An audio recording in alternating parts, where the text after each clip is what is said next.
Hello and welcome to the Choralosophy Podcast, a weekly podcast whose mission is multifaceted. Each week when you tune in, you will find episodes that question best practices, challenge music education dogma, facilitate conversations about touchy topics, demonstrate pedagogies, and conversations where colleagues learn from each other.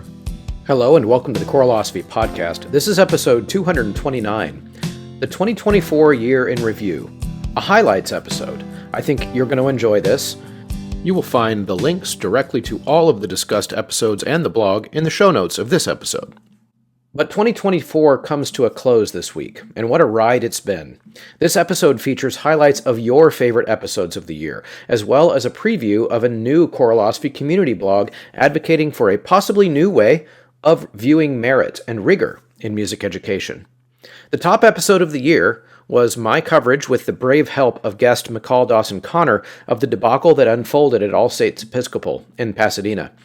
Excluded in the Name of Inclusion was a difficult but necessary conversation and was even covered on one of the world's biggest podcasts, Blocked and Reported. This is a very challenging thought, but this was my first thought when I saw this story. I can imagine a scenario where, again, this is a very liberal, progressive, DEI-focused church in California, right?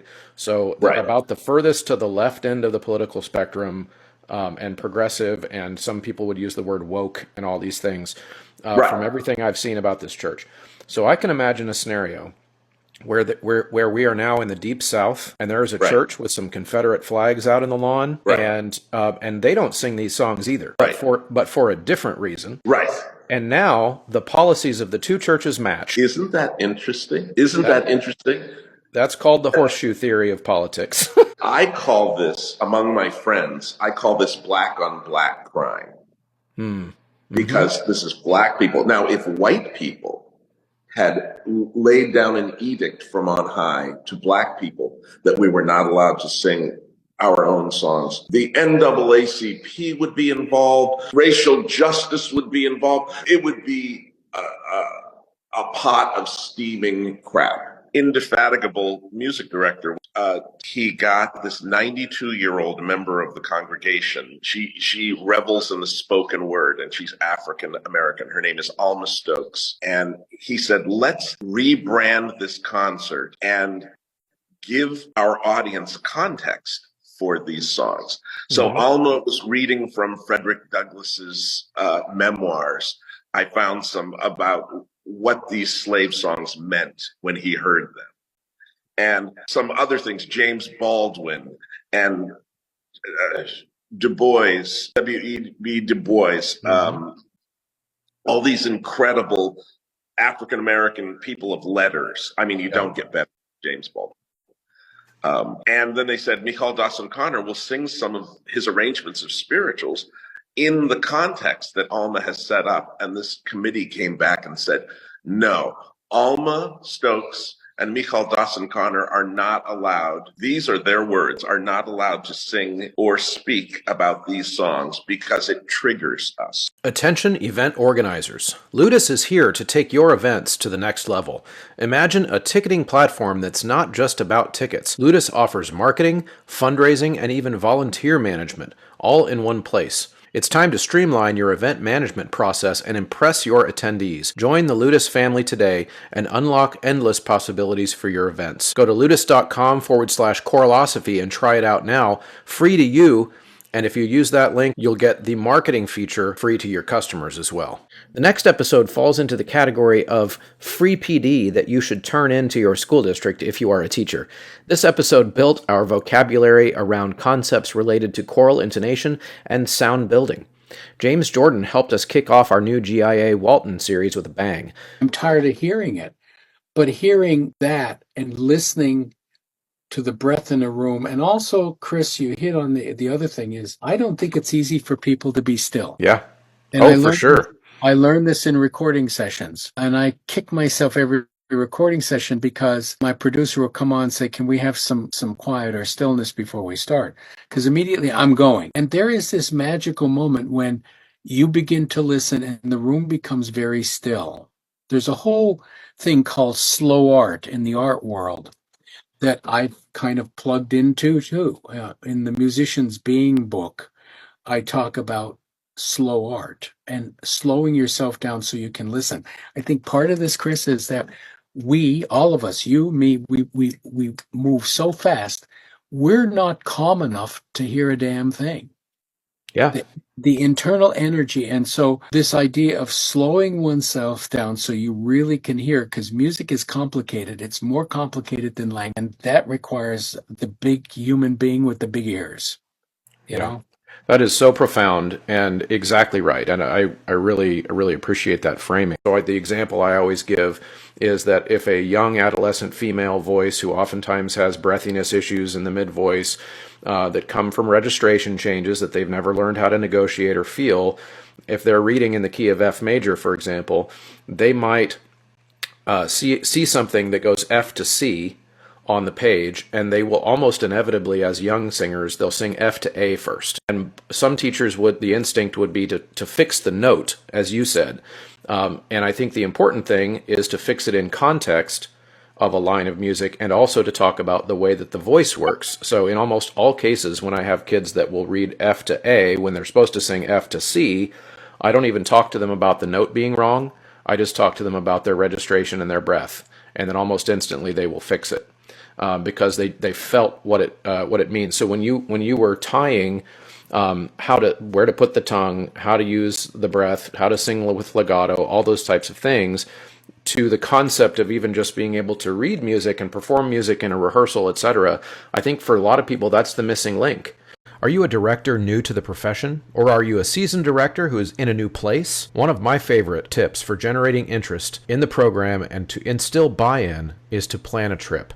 There are so many options. You can go to Orlando, you can go to Ireland, or you can perform in a parade or a theme park. You can even take the stage at Carnegie Hall in New York. Wherever you end up, not only will your current crew look forward to the trip, but younger students will count the days until it's their turn to go. If you have no idea where to start, connect with Kaleidoscope Adventures at mykatrip.com. Next up, in the third spot, was another show that generated a healthy amount of controversy. It stemmed from an article written in the Choral Journal advocating for the removal of sight singing from all state choir assessments. I disagreed with the suggestion in the article vehemently, so I invited the author, Dr. Marshaun Hyman, to join me and Dr. Chantae Pittman in a good faith discussion. Some common ground was found, but I'm not sure if any minds were changed. This is episode 184. Should we stop assessing sight reading at all state choir? With doctors Marshaun Hyman and Chantae Pittman. This podcast, Choralosophy, has become the place to go for music literacy pedagogical training tools for teachers over the last several years. As a result, I have never received as many private messages about an article that I did not even write than Dr. Marshaun Hyman's February 2024 Choral Journal article called A Skills-First Approach to the All-State Choir Selection Process. Some of the school districts that are not being represented and figure out why they're not being represented. Why are they not being taught those same skills? What do they need by going down to the bottom rather than focusing on the top, so that 20 years from now, we're not still having this conversation. So with all of that and making sure students have access to it, which is what Marshaun was mentioning, we have to also make sure that in these teacher preparation situations at school, when when colleges, when students are learning how to teach, they're also learning how to teach those skills that we're wanting to assess further down the line. Because ultimately, like I said earlier, in that Facebook group, ultimately I said it's a pedagogical issue, a lot of that. And if a teacher can't teach it, or if they don't have a teacher in the building in that job who is qualified or even certified to teach it, then of course they're not going to be teaching that skill. And then that student's not able to access all state or be prepared for all state because they don't know the skills. And so it all goes back to, it's all looping and it's all cyclic, and it's just like people need to be prepared. You need to prepare these folks to be better music teachers, and also open it up and open the floor for teachers who want to be better, or people like me who didn't learn when they were in school. Could a skills-based approach still include sight reading? Oh, absolutely. Okay. Yeah, Yeah. absolutely. Yeah. It is a skill. Yeah. Right, and I guess maybe that's kind of where that's a good place to end it. Then is it's a if we have a way to hybridize and take the best of the ideas that you're suggesting. The Choralosophy podcast is much more than a podcast now. We also have the Choralosophy Community happening over at Substack. Choralosophy.substack.com is a place where I post a monthly newsletter, but also blog-style content that is helpful to people in their classrooms as well as simply stimulating conversation and thought process. Releasing just before the new year is an article I called Merit in Music Education. Does it still have a place? This article was originally published in the Southwest American Choral Directors Association magazine last September. But in the Choralosophy Community version, I have expanded and gone more in-depth on the ideas presented here. Here is a sample. To read the rest, you can go subscribe to the blog for free. We don't have to choose between rigor and accessibility, and we don't have to choose between evaluating something as great or excellent and valuing every rung of the music-making skill ladder. In music education, we have long embraced the belief that success hinges solely on talent and hard work. According to this view, if a student is talented and diligent, they will inevitably achieve success, whether by joining an all-state ensemble, securing a college scholarship, or pursuing a distinguished performing career. This framework, which has produced many remarkable musicians from diverse backgrounds, seems to be the ultimate formula for success. However, this perspective has always overlooked a crucial element: luck. Factors such as geographic location, financial resources, race, gender, and access to quality instruction play a significant role in determining outcomes. While raising awareness of these disparities has gained traction in recent years, I believe we need to address an essential aspect that is often neglected. As the host of our profession's most prominent discussion platform, I frequently review various opinions on music education, ranging from social media to academic research. The critique of the meritocracy myth is prevalent, but I worry that we might be losing sight of the issue at hand. We must acknowledge two key truths. Number one, no perfect meritocratic system exists. It is a fallacy to believe that every choir audition or job application or college admissions form is perfectly selecting for the objectively best person for each position. So of course this would also extend out to societal level structures. Some may simplify this phenomenon by shrugging their shoulders and saying, life isn't fair. There is a time and place for this shoulder shrugging. Sometimes we have to shrug to preserve our sanity. But in my view, there is no appropriate time for that type of disengagement from inequities to lead us to create a mythology in our own minds about a perfect meritocratic system. Truth number two, merit itself and how to measure it is not the problem. Many argue that because not everyone has equal access to rigorous music education, we should evaluate students based on a different criteria. Indeed, we lack a universal standard for what constitutes a great musician, and differing opinions on this can be beneficial. In fact, I would argue that it is the fact that such a question would generate multiple answers that makes this such an important topic for educators to discuss. To read the rest of the blog, head over to choralosophy.substack.com and subscribe for free. Rounding out the top 10 episodes in terms of total listens and views was a fantastic example of the diversity of topics explored on this show. From nuanced discussions of the ways diversity impacts our music-making environments, to practical ideas for music classrooms explained and demonstrated, to vocal pedagogy gems, to the adolescent boys and girls changing voices, and brain development for musicians. Ebuka Ezakacha joined me in episode 180 on ways to make the music of Africa accessible to choirs of the West while maintaining authenticity. This really peculiar American way of boiling everything down to the smallest possible word that we can describe something with, aka African, to mean anything from a gigantic continent with hundreds of different languages and ethnicities in it. And what does African even mean? If you say it could mean 100 different things or 1,000 different things, and it is kind of an American thing. And I'm interested in your experience as an immigrant and this musical research that you're embarking upon. To me, it seems like those are the same problem. Where in Africa are you from? What language do you speak? What type of music did you grow up doing?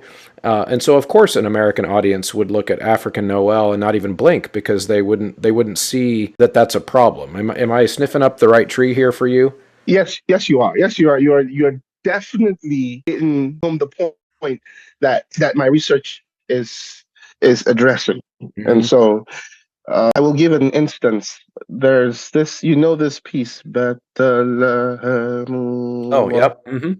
Yeah, it's a very popular piece here, and now it was titled a Nigerian folk song, and I'm like, is it actually Nigerian? Because that's just one language in a plethora of languages in Nigeria. And so by already giving an umbrella term, a Nigerian folk song, you cannot use one culture to represent everyone, which is what we're driving at. And so say African music is a lot of things. And when we talk about the continent of Africa, if you notice the write-up I've been putting out, I use sub-Saharan Africa. I don't say African because we have North Africa. North Africa is predominantly Arabic, Arabic and French. North Africa, you have countries like Tunisia, Egypt, Algeria, Morocco.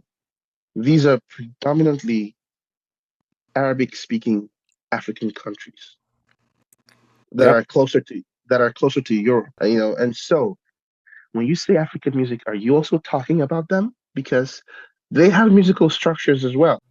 Anita Collins, in episode 220, from Bigger, Better Brains, comes on with a summary of the research on neurological benefits of music learning and why choir gets left out of that research. I've really struggled to find anything on the internet that about what is going on in the brain of a singer.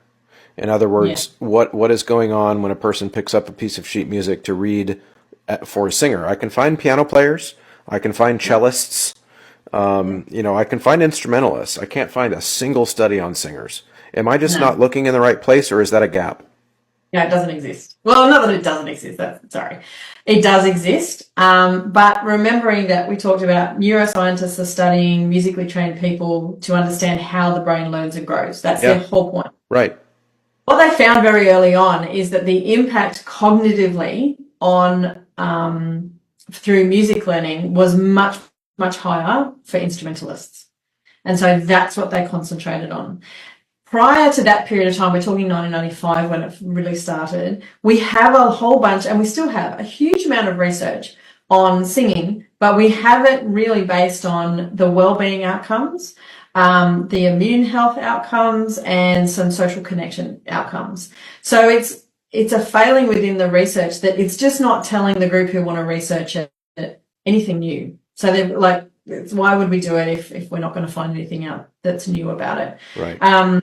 So that's the reason why. It's because of the nature of how the field has developed, where they get their funding from, honestly, and the biggest sort of bang for their buck when it comes to research findings. I'm curious, in your opinion, what would we lose cognitively, the cognitive benefit for music education, if we simply taught music without the reading part?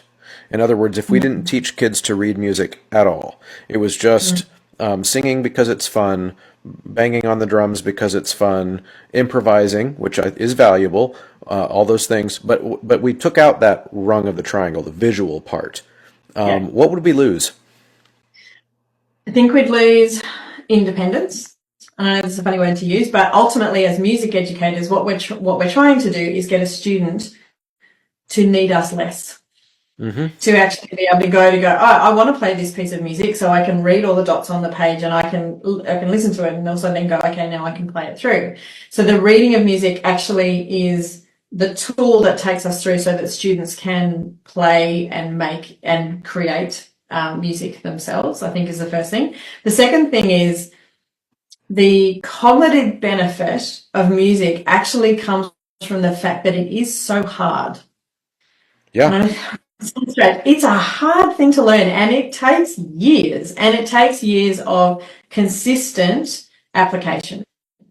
And the fact that has to happen, the brain goes, oh, this is really hard. Okay, I'm going to have to get stuck in and grow a whole bunch of new neurons and a whole bunch of white matter and a whole bunch of gray matter, because you're giving me this thing to do, which is really, really difficult. And therefore I have to grow. So it's a promotional activity for the brain. In episode 226, David Jones, a preeminent voice teacher, joins me to share a jam-packed episode on vocal pedagogy, focusing on exercises and warm-ups that are helpful for beginning and advanced singers. So it's very, very gentle, and I think this is where Garcia's coup de glotte was misconstrued, and it really almost ruined his reputation. Glottic closure is not glottic shock. Glottic shock is when What's the difference? The difference is glottic shock is when the cords are oversqueezed and you get a noise at the onset. So you have 3 types of onset: glottic, breathy, and perfect. And we all want to find the perfect. Mm-hmm. And so whatever that, often I have singers start an onset with a hand in front of their mouth and have them not blow air because they're so used to just driving a lot of air pressure. In fact, I've worked in choral settings where I've had the choir sing with a hand in front of their mouth, and the minute they stop pushing the air pressure, then suddenly this warm, round resonance starts coming into the whole group. Yeah. Now, would you say that is because when the onset isn't coordinated and is either overblown or all the various things you outlined before that can go wrong there, that then we respond subconsciously as singers by adding muscular pressure? Is that do you find that to be a common phenomenon? Yeah, breath pressure is common in general, and I love choirs. I love the beauty of the choral sound. Well, there's all these technically perfect performances, but with no feeling and no emotion, and I'm not moved, but I'm impressed. Exactly. That kind of thing. I think also it's a time factor, because when you look at university students, they are given too much work in too short a time. They don't really have time to focus on their instrument because they're too busy learning repertoire, going to rehearsals, doing other subject matter. And it's just that they're too loaded down to become excellent and work at their artistry, because the artistry is not just about the voice. Yeah, that is really great. And I wonder too if I think about this in contrast to, say, musical theater singing, which in the current age, it's very normal for us to think about a musical theater singer as changing the color of their voice depending on what scene they're in, even what emotion the character is currently living through, etc. And we don't have that stereotype necessarily for modern opera singers, for example. No, we don't picture that. It doesn't mean that none of them do that, because of course they're great artists that do. Right. Then, a pair of episodes really climbed the download ladder this fall that were generated from within my own teaching practices that I'm hoping to share with you. Not necessarily to convince you that it's the correct way, but I've sure gotten some great results from it. One of these episodes walked the audience through the process I have developed for assessing a new music reader's appropriate level for reading music when they're by themselves. This is another back-to-school focus episode. It is my strong belief that students have a right to receive individual instruction, feedback, and assessment based on individual work in every class they take in school. Every single class, including music, including ensemble music. That is a hill I am willing to die on. It is a right. The question then becomes for us as educators, how do we do that in an ensemble-focused class? What are some ways that we can achieve this? Probably one of the quickest ways for me to get some type of a snapback angry response on social media is for me to say that kids should be singing by themselves in our choir classes. They should be singing in small groups in our choir classes. That is actually a NAFME national standard. It is the first national standard, but here's what I usually get. I usually get some kind of thing where if I did that with my beginner singers to sing individually, they would quit, and singing should never be a punishment. How can we do that in a way that is beneficial to them, not optional as part of your class, but is also not a punishment? I think there are some ways we can pull that off. Just this week, I had a girl who has been a real behavior issue so far in 9th grade at the beginning of the school year, because she was utterly convinced that none of the things we were learning she was ever going to learn how to do. And because what ends up happening, and this is why I believe in this so strongly, is kids develop this impression that they can't do it. And the reason that they get that impression in choir classes specifically is that there will always be that one kid near her who's faster. So in the group context, the right answers are coming from her, not from this other girl, and they start to intuit that because I'm not getting those answers as fast as this other girl, that I'm the dumb one, and therefore I just am not very good at this. And by giving her the opportunity to work at her own pace, she's actually starting to actually learn that, no, I can do this, and I can read the music, and all of that negative self-talk that I've been giving to myself has really been inaccurate. And just like any other class, though, you need to work on the worksheet, so to speak, at your own pace. It is now time for your meeting with me. You're very nervous. Okay, you're very, very nervous because you're pretty sure that what I'm really here for is to judge you based on whether or not you're already good, because that's what most kids think I'm doing. They think I'm talent scouting to find the next American Idol or whatever. And we're going to see what needs to be your goal for this semester.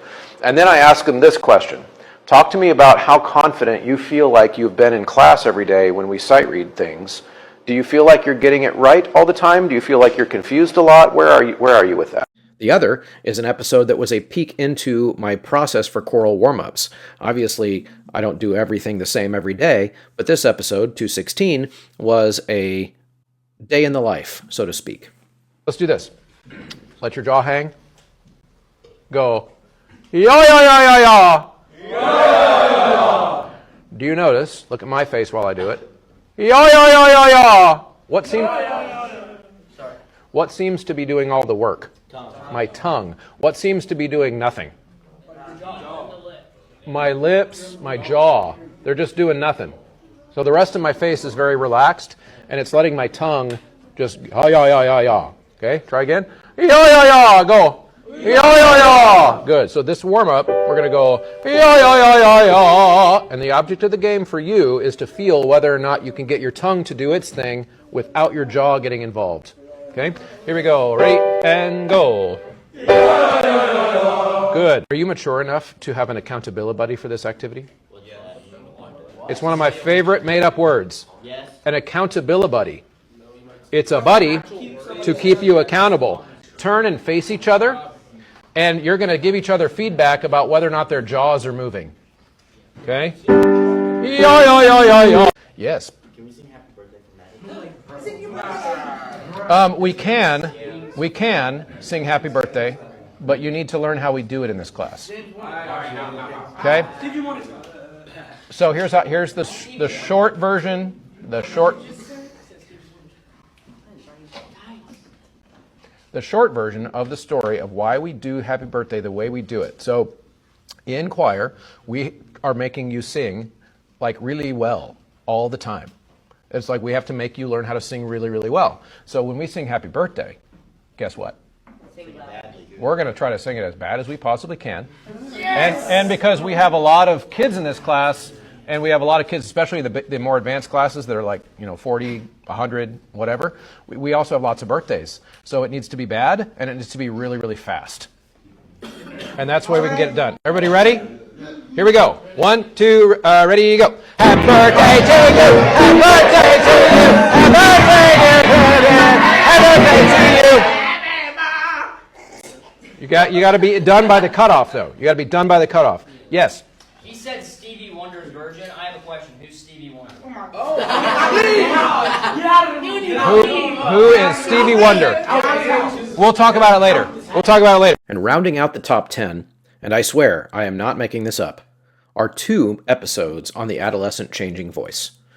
Both Bridget Sweet in episode 190 and Martin Ashley in episode 188 are experts in this area and offer masterful explanations of the things that we should know and consider when caring for developing young singers. It's that part of the voice change that it happens before the big obvious crack all the way down into the basement thing. It's that age 10, age 11, age 12. Maybe it doesn't look like puberty has really kicked in, but the voice has really already started to change. Is this a relatively... Am I crazy in noticing that this is a phenomenon that's important for teachers of singing, or is this something that you come across a lot? Yeah, no, you're not crazy. You're absolutely spot on. One of the things that I wanted to get across tonight is let's go back to this old chestnut of do voices change or do they break? Now, Yeah. uh, the message I want to leave is that neither of those terms is totally helpful or totally correct. We used to say voices break, and there's been a big reaction against that. I mean, John Cooksey himself said it's, destruction, renting asunder. It's just not right. And a lot of singing teachers would agree, you're not breaking something. So we use this word change. They're not going to unless you respect their music and you negotiate music with them and they learn to enjoy the social side of singing, just being in a choir. It's a great thing to do with your mates. It's something to look forward to. Until they've got that attitude, you can forget about. And I'll add one. They're not going to do it until they learn to not hate their own voice as it changes. Oh, yeah. Yeah, Chris, you put that so well. Yeah, that's brilliant. Because they do. Like oftentimes, like I'll share. I have a 12-year-old son who is in the peripubertal phase for sure. Right. His voice is dropping, but so subtly that the other day we had a conversation where I told him that his voice has gotten quite a bit lower, and he was like, "No, it hasn't. It has not changed at all." And I was like, I pulled out my phone and I went back 11 months in my digital videos, and I pulled up a video of him talking, 11 months ago, and I played it for him, and just how noticeably higher his voice was a year ago. And then his eyes just went big as saucers because he didn't notice. All he notices is that it's become more frustrating for him to sing. Oh, Chris, brilliant. Yeah, it's great you did that with your own son. Are you doing it with other kids? Look, with all this technology and all these phones and recorders, we've got now, it's not hard to do. Right. And kids are interested. One of the things, that when people read the book, they will find is absolutely full of measurements. Students' voices would crack. They would put their thumb in a ink pad, and they would put their thumbprint on there, and they would autograph it and date it. Then it became like almost a source of pride, getting them to be able to speak up, comfortable to speak up about these sorts of things, and understand it's completely normal and it's nothing to be embarrassed about, and that right.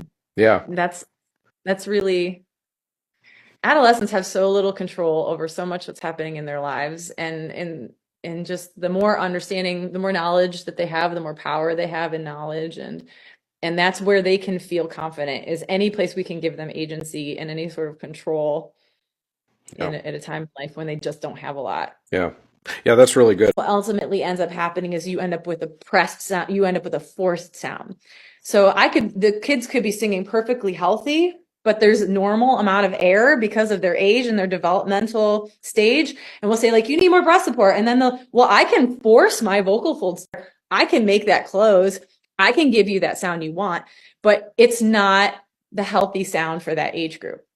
And so we have to temper our expectations of what that sound is supposed to sound like. They are not going to sound like high school singers.